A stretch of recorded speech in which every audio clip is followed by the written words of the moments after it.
Welcome to Preparing for the Unexpected. Today I'm joined by Mark Hoffman from Anesis Consulting and the Resilient Journey podcast.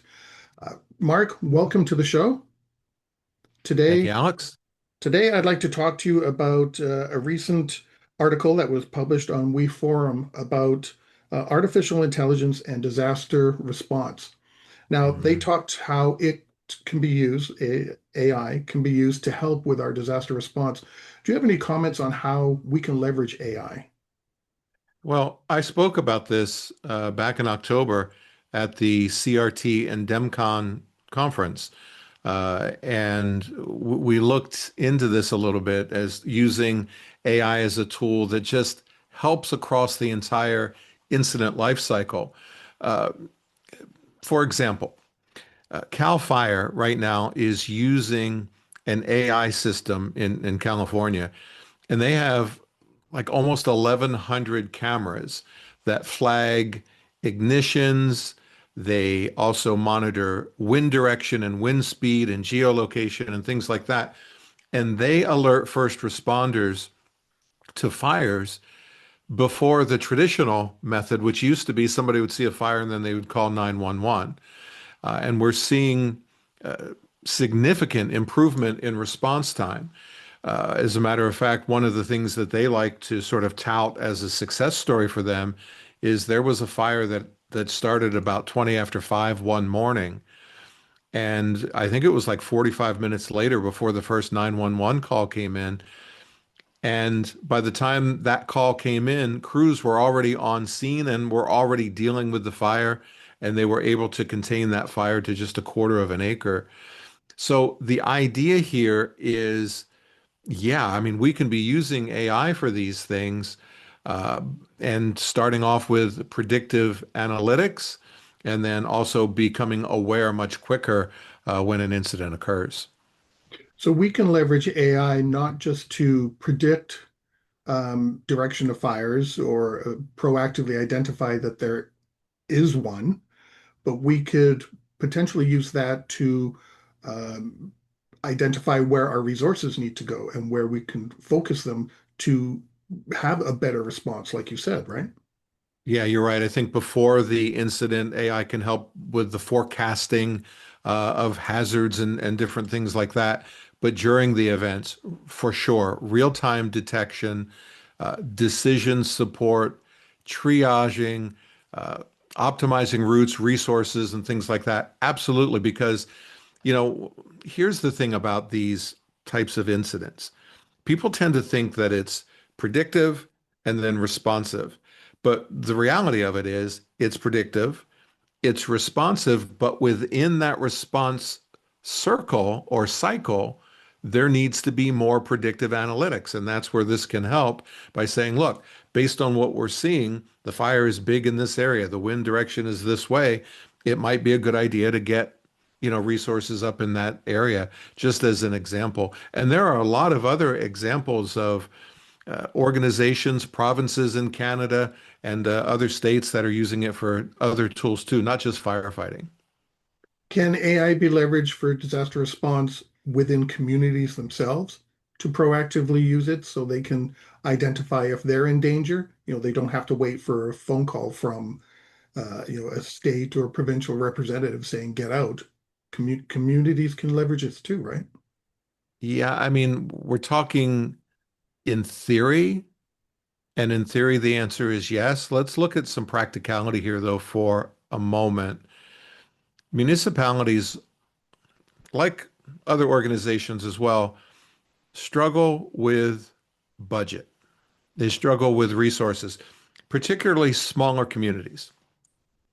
So for me, if there's going to be an effective use of AI tools, whether it's predictive analytics or response, resource allocation, and things like that, there's going to need to be a broader coalition of teams working together, collaborating together to come up with some kind of a solution that can be used by the everyday community, not just the big metropolises, not just provincially, but even down to the smallest municipality in, Northern Ontario who might need to deal with wildfires, or in Alberta, for the same reason, or in BC when it comes to flooding. You take a community of 12, 15,000 people, they're not going to have the resources either financially or from a skill set to be able to develop this tool. So the tools need to be developed, I think, with everyone in mind, which is interesting because it's starting to eliminate a bias, right? Or an inequity where we have a situation where it seems like only the rich, only the big, only the powerful can afford these things. So in order to do that, I think there needs to be a coalition that includes everyone.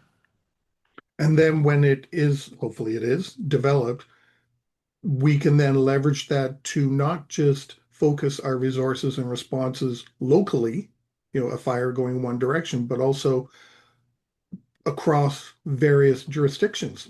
Manitoba, you don't need as many firefighters anymore because AI can now predict we can move some of these resources over to Ontario or Alberta or BC or, Lord forbid, near metropolises, where there's even more people being impacted.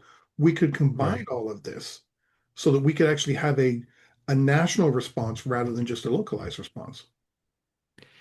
We can. Hopefully, hopefully. I'm skeptical. I'm skeptical because I'm reminded someone said to me one time, I can explain it to you, but I can't understand it for you. So I can give you all of the data and I can show you what's going to happen. But until and unless there is inter-province coordination, inter-city coordination between, one community and the next, how do you handle it if, for example, BC implements an AI predictive model, and then Alberta doesn't because they don't want to have anything to do with it. So what do? You can't have BC run the crisis response on Alberta's behalf. And so, yeah, I mean, and that's part of why this needs to be a collaboration where the tool can be used by everyone. But, in theory, yeah, what you say is right. In practicality, there's a lot more to it than just the technology behind AI. There needs to be this not only collaboration in the development of the tool, but in the use of the tool.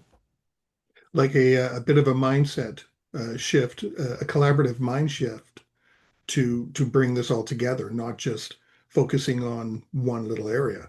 Yeah, Everyone's and got to it's work interesting, together. we haven't seen anything around the ethics and governance and use of things like this either.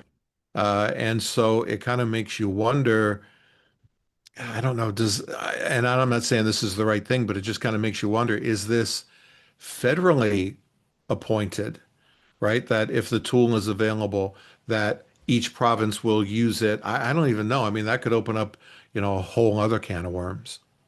Right. And it does seem that even if we use AI in disaster response, emergency management, business continuity, anything, we are lacking that governance and the ethical and moral usage around that, so that we could end up with results we're not expecting when we're actually trying to respond to a fire situation somewhere. Well, yeah, I mean, let's use Katrina for a moment. And there was a lot of bias in the response of Katrina. They were neighborhoods, poor neighborhoods that were neglected. You and I were talking before we started recording about areas of Toronto after the great snowstorm of 2026, that are a little bit more prestigious, a little bit more upscale and affluent, who seem to think their neighborhood should have been dealt with first and had the snow cleared first. Well, we know, I mean, if we look at it honestly, we know from an emergency management perspective that there are certain communities that get neglected or that get maybe second class treatment. Those biases cannot be built into the predictive models or to the response tools with AI. So that goes back again to the governance and the ethical use of it. On that note, we've come to the end. Mark, thank you so much for talking to us about AI and disaster response. My pleasure, Alex.